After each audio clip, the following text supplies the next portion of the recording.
I mean, not only can I hear you, but I can hear that voice of yours. So it's perfect. It's great to be on with you, man. I'm excited to visit with you about all of the things you want to talk about, plus K-State Baylor, man. That's always such a good game, or seems to be anyway. Well, and you know, it was really cool for me to watch both teams play well on Saturday. Kansas State, in my opinion, very well. Baylor, you know, that Oklahoma State game was clumsy at times. Either way, they come into this game off a win. I think Kansas State has rejuvenated its entire season, but that's more for me to ask you about. Again, just for folks who don't know, Wyatt Thompson, obviously the voice of the Kansas State Wildcats, with the front row seat to all this on Saturday. That was a performance unlike any other this season for Kansas State. And listening to some of the guys talk about the game post-game, I think Dylan Edwards said, obviously he was back in the lineup and playing, but it was the most excitement and joy that they had felt in that locker room in a really long time. Can you describe a little bit like where that comes from and the vibe around the team after the game, Wyatt? I think probably the story here is as simple as this, to be honest with you. They lost a very hard, tough game in Ireland against Iowa State back in late August to start the year. Then they come home and play North Dakota and have to score on a late drive to win that game. And I think there was some hangover there, to be perfectly honest with you. And it kind of just snowballed from there. Okay, you have the loss at home to Army, where they totally dominated in the second half, and you could just sense that the team really didn't have a lot of juice. It kind of continued with a very poor offensive performance at Arizona. Then the bye week, and the bye week maybe is the saver here right now because they kind of got back to square one, had a lot of meetings, a lot of talks, a lot of work in that off week. They went full pads, Tuesday, Wednesday, Thursday, which is pretty rare, and then came out with all kinds of fire and intensity on Saturday and played their best football game. So I think a lot of people looked at it like it wasn't perfect, but it was much, much, much more like K-State football is and has been for quite a while now. Yeah, and I think right now you look at it, you know, that Arizona game was not a conference game. So now we're looking at 1-1 in the conference with a shot to go to Arlington, right? I mean, still very much in the mix.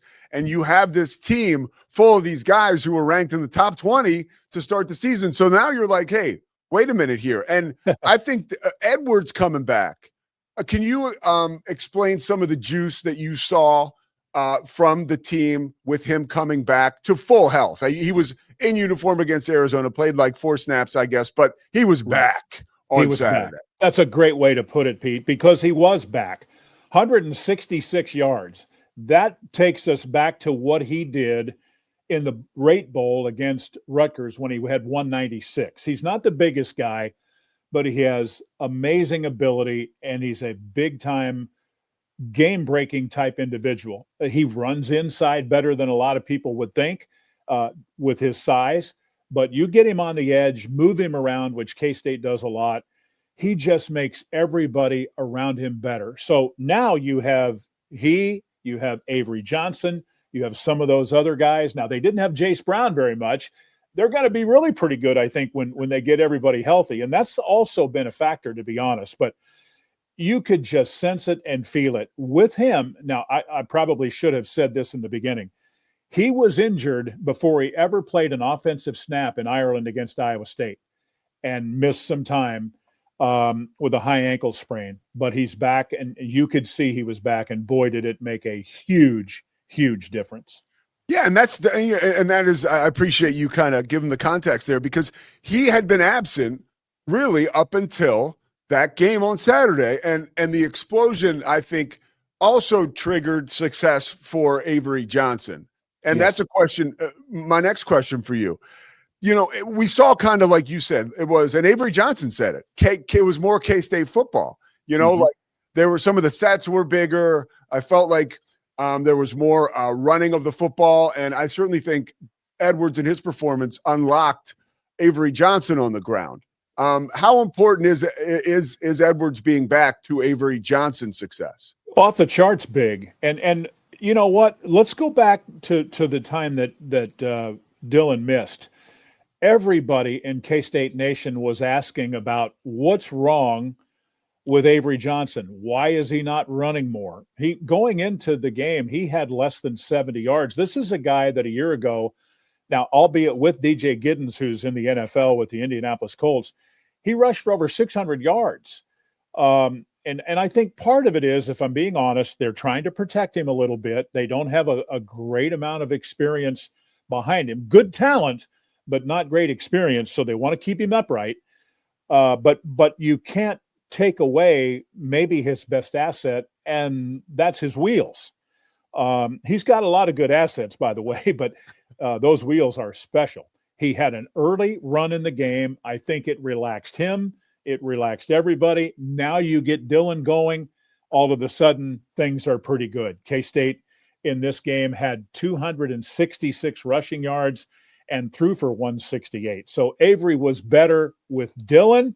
The defense was better. The offensive line was better. All of those question marks, fewer mistakes.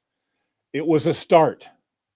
Let's see what happens this week, because this week will be a different animal on the road, Pete. You know that. This week will be definitely a different animal. I got one more question for you, K-State wise, and this kind of reemergence.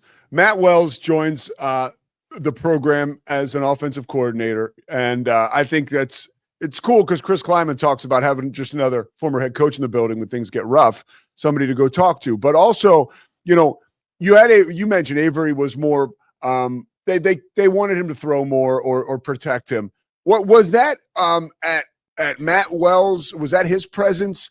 Did he want to have Avery throw more? Did Avery want to throw more? Or was it strictly, like you said, the absence of Edwards that helped him, when he was throwing, to have a little more time and a little more success? I think, Pete, when you don't have success, everybody questions everything in this day and age. I just think that's what it is. I happen to think that Matt Wells is a terrific coach. I think he's been good for Avery. But again, I think it's a little bit of all of it. I think it's Avery getting comfortable with what they want, what he feels comfortable with. And now that they feel like they've kind of figured some of that stuff out, K-State should be better. You can argue all day long why it took so long, and Dlyan was part of that. But they're grinding through it, and I think last week did invigorate them. Let's see if they can take that to the field in Waco, because there's a reason K-State was ranked as high as 17th in the preseason, and a lot of people thought that they were as good as most in this league. Now, we all know how good the league is, right? There's like this much separation, maybe the length of your index finger in those top 6 or 7 teams, and everybody sees it. Now, with that said, we all know Tech's really good, right? I think they proved that a couple of weeks ago.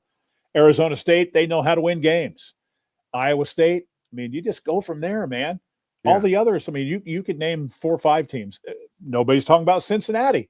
They are now after they beat Kansas. Yeah, this league is hard. And Utah kind of getting that big win against West Virginia reminds you, because I'm looking at them thinking, okay, well, Tech had a huge win on the road against Utah, but Tech could be like really, really good. Yes. So it could be one of those things like Utah still is among, the top candidates to go to Arlington when this whole thing shakes down. I want to ask about the Wildcat defense. This is a defense, by the way, the interception by Quay Moss on Saturday was just unbelievable. Had you ever seen a pick like that in your life? I've been asked that about 100 times since Saturday, and I've thought about it. I've been here. This is my 24th season at K-State. I've been the luckiest guy in the world to call Big 12 games for that long.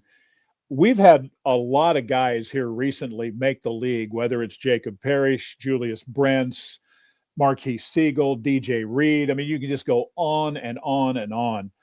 I'm not sure I saw one quite like that. When you look at it, and I'm assuming you saw it multiple times, it doesn't look like there's any way he's going to come away with that thing, and yet he does. And I loved him from the first time I saw him, Pete. When I saw him last spring, I couldn't believe what a ball hawk he was and just how much he loved the game. Coach Kleiman tells me every day of his life, I want guys that love football. That dude loves football, and what a play that was. I'm going to say it's number one on my list, to be honest. I may be missing one or two, and we've had some even back to like Terrence Newman, man. We've had great corners here. So, yeah, for today, let's just say it's the best I've seen in a long time. Let's put it that way. How about that defensive backfield? They're going to go up against, for my money, the best quarterback in the country. And I could be a little bit of a prisoner of, living in Central Texas, but sure, he's got it. He just does. And like you mentioned, Kansas State kind of going through the grind to get better. I've watched Sawyer Robertson go through the grind to reach who he is today. Like the football experience and moxie and confidence meeting the skill set. How does Kansas State's defensive backfield work to stop him on Saturday, in your opinion? You know what? I don't want to sound like a coach, but to me, it starts with their run game because they do have a good run game. Bryson Washington's really good, but I also like the other guys that they use. Bryson's big time. Think how good they would be if they had Pendergrass too. Yeah. That was a tough injury for them. But if they run the ball, and because of and you described Sawyer's abilities well, he's got all the arm talent and the talent around him in the world. But when you really watch him, you never see him get stressed, even in stressful plays. He just kind of extends it a little bit and works his way, and he's got enough guys around him. I mean, think about this. You lose the kind of guys that they have. You still have Cole Wilson. You have Cameron. I mean, you just get – and how about Michael Trigg? I mean, seriously, in a league chock full of great tight ends, he may be as good as anybody I've seen. So they've surrounded a really good quarterback with a lot of good talent, but I don't know how you can watch him and not be impressed. He is really, really good.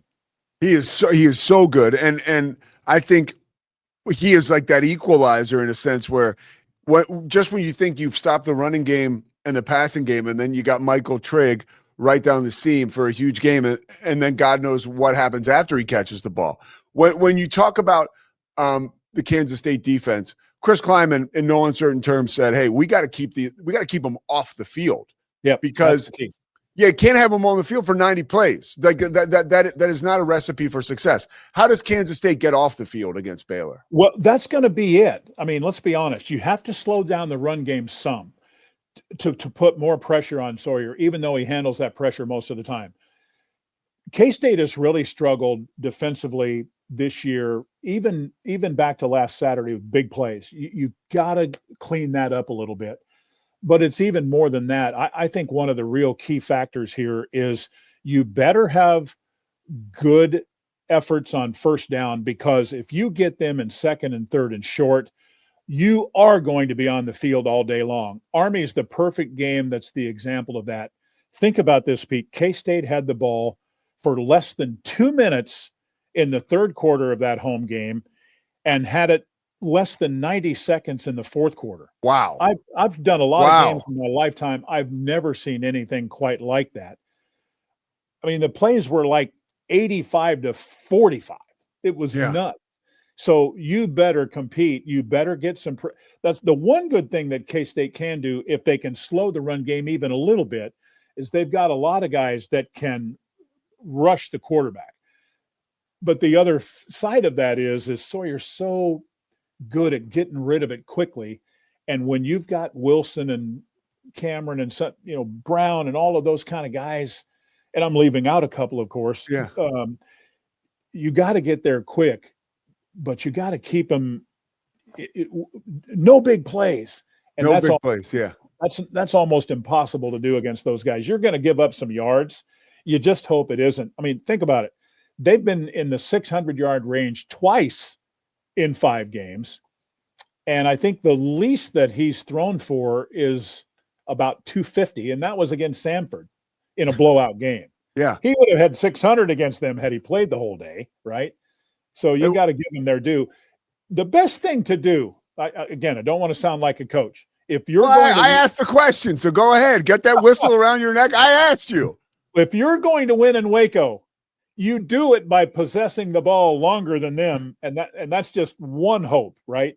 Yeah. You got to do that, or at least be in the neighborhood. Hey, it's these coaches are the best because when I'm living, preparing for the game Saturday, getting ready to call it, I'm kind of living in a silo, listening to, Chris Kleiman talk about we can't be on the field for 90 plays. And that's kind of like PTSD from that Army game. That's like, hey, we are not, that it cannot happen. He's a defensive guy. He's like, that cannot happen. I want to ask you about Avery Johnson a little bit. Like the man, he is he was so good last year, and being younger, you're just not as available, for the media, and that's totally fine.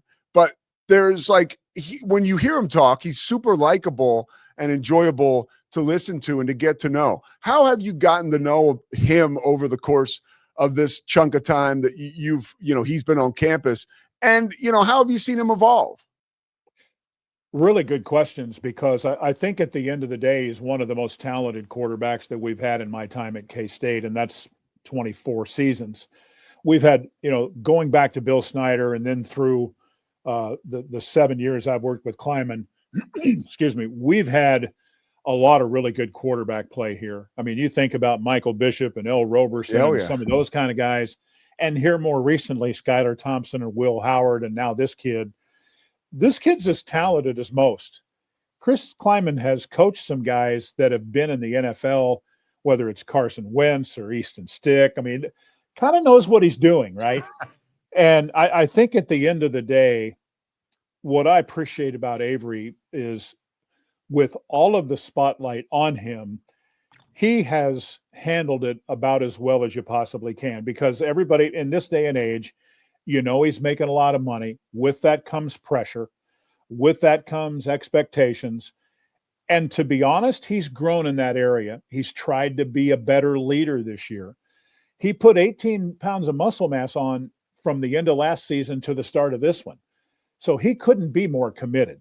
He's still working a little bit in terms of just the intricacies of the passing game and the progression of the reads, all of those kind of things. But as he continues to work with Coach Wells and others, I still think his best, he's kind of just scratching the surface of what he can be, I think. And that's why everybody got so excited last week, because he was running it and throwing it. Yeah. And that's what they've thought he has been all along. And I think what he's going to end up being in time. Now, with all of that said, people are playing him differently now. Yeah. Maybe it won't be quite as bad when you have the Dylan Edwards threat in there. And again, I'm repetitive here, but that does make a difference without question. Let me piggyback off of something you said that I found interesting. He has been, seemingly to me, put in a position more so this season by Chris Kleiman to lead the team. Yeah. What, if anything, have you noticed about that? Like, has he had more of an audience with the team? I heard Avery say himself this season, when I said to the guys, and not saying that pounding his chest, just sharing an experience with the team. I think I realized at the end of last year, when the season was over, he basically said, we won 9 games, won the Rate Bowl against Rutgers. But if I would have been better, we would have been better. To me, that was really telling, Pete, because I do think this is a young man who wants to be really, really good, but he wants to play on a really good team. And with that, there you have the work ethic to improve his body, to get stronger. I mean, he weighed 175 pounds when he got here, right? Yeah. He's at 210 or about 200 now. Who knows what he's capable of getting to? It's hard to keep weight on during a season, but he's really worked at it. He has good skill. But I think what impresses me the most is he's not a real big in-your-face, rah-rah guy, but he has really tried hard to have a relationship with these new receivers. Unfortunately, Bradley got hurt. Hopefully he'll be back soon. Same with Tibbs, although Tibbs hasn't necessarily missed time. And now Jace. So there's been a lot of things, and we've got a lot of good tight ends here. Yeah. There are some people around him. It's just that in this start where K-State is 2-3, it kind of seems like they take a step or two forward and then a step or two back with this injury, or maybe this guy isn't available this week. And I just, that's part of it, and I get it, but I do think that they have a chance to kind of keep moving and grinding and getting better because they have not played like they're capable of yet. Let's see if they can do that. One more off the field thing that I thought was pretty cool. K-State is one of those teams, obviously, transfer portal and you get a bunch of different guys in, and that's state of the union, right? I get it. Yeah. But K-State has a bunch of guys back, and you can tell like the leadership is back, and you could tell it's a close-knit team. Hearing Avery Johnson talk about, and Edwards has said it himself, he used a really apt word to describe his feeling around not playing. I was sad. Yeah. And to me, that's like, okay, this is a dude that loves football. And then I guess Garrett Oakley was one of the guys who kind of helped him. Hey, like, it's going to be okay. To me, that's like super cool stuff that we don't get to see. But honestly, you do. Like, what about this team makes them this tight-knit group of Wildcats? This is a really interesting subject for me. And I think you hit on something there that's really cool because everybody wants to talk about Avery and his body improvement, his work ethic, his skill set, all of that. Dylan Edwards worked just as hard in the offseason, and I think that was the frustrating thing for this team, that he did such a good job, and then he gets hurt on the first punt return of the year and then misses time. And it was a bummer for him. It was a bummer for think about this. You plan so much of your game plan in the Iowa State game around Dlyan, and before he runs a play on offense, and he didn't, he's out. Think about the enormity of that when you're trying to get him ingrained in this, and you're also trying to replace DJ Giddens, who was a pro. Yeah. That was hard. But you got to be tough. The game is hard. You're going to have some of that. And I do think these kids have stuck together. Let's go back to the off week, Pete, for just a second to kind of augment your thought there, because things weren't going good at 1-3. Everybody in the fan base was upset, mad, whatever you want to say, disappointed, and all of it is fair. 1-3 sucks. Let's be honest. It does. But so what do? You cry about it, or you go and try to make it better? Well, they tried to make it better. I think there was a lot of meetings with Kleiman and the coordinators, and then Kleiman and the coaches, and then Kleiman and the coaches and the captains, and then Kleiman, the coordinators, captains, and team, and the hard work, and re-emphasizing what K-State football is supposed to be: fun, play fast, play hard, be physical, tough, all of those kind of things. They kind of got back to that a little bit last week. I'm really anxious to see, is it just a 1 week thing, or are we going to see some of that when they show up in Waco? Because we all know, everybody knows, it's a lot harder in this league on the road, and they will be challenged mightily. 100% true. Last a couple questions for you, two-pronged. Do you think Jerome Tang, will he be at the game on Saturday? Does he?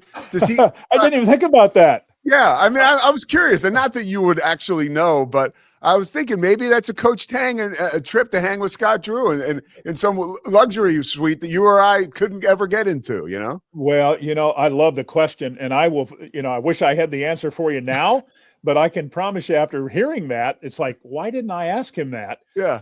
It wouldn't surprise me at all if he wasn't there. He loved his time at Baylor. Yeah. I think everybody knows that he and Scott Drew aren't just really great friends. They call each other brothers. They are really tight. Yeah. Proud of what he accomplished there with Coach Drew, who's one of the classiest guys in college athletics. It'd be kind of hard for him but hey, why wouldn't you want to go see this one, right? Yeah. Wouldn't surprise me at all if not only he's there, but some of those other guys because we've got Bill Peterson, who worked at Baylor on the staff now, Coach Driscoll, who was at Baylor on the staff now. So that we've certainly got a little bit of bear stuff in us. That's for sure. Hey, I promise the last one. What are you most excited about for hoop season?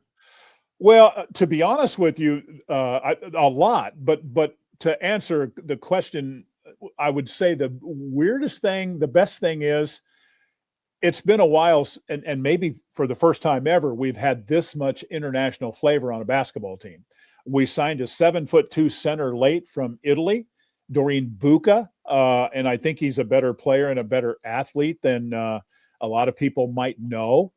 Also, those other two kids, Elias Rapiak is a 6'8", 230-pound tough dude from Germany who really loves the game and plays so hard.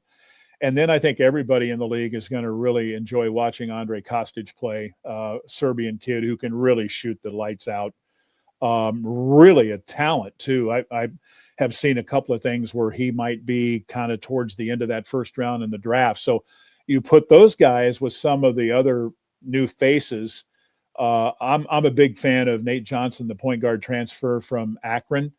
I understand it was the MAC. Oh, he's great, dude. He's good. He's good. I had an Akron game last year. He's good. Yeah, and he plays his tail off, Pete. He's a good offensive player, but he is a grinding, hard guarding guy. He should be on the All Big 12 defensive team if he plays like he's capable of. All right, but I can't wait for Saturday. I'll make sure I come say what's up to you in the booth. Wyatt, you have said it all, man. I really, really appreciate the time and the insight. I enjoyed it very much. Let's do it again someday. What do you say? You got it, man. Anytime. Man. Thanks, Wyatt. There he is. That's the cat daddy, dude. He's the man. That's a guy who I was a fan of long before I was lucky enough to meet him and kind of, have a seat in this business, and to call a game and to see him over there. That's the kind of guy you can talk to at shoot around just about life or whatever. Great man. And looking forward to having him in Waco on Saturday. We will take a break. We're going to come back. We're actually going to, I apologize for folks that are here to, I think you're going to like our next couple topics. We're talking about the best offense in college football and one of the most fickle media groups in all of college football coverage that can maybe affect how you view the head coach. The Pete Souza Show with Scotty Swingler. How about that? Comes back after this. We're presented by Slovakics. Don't ever forget that.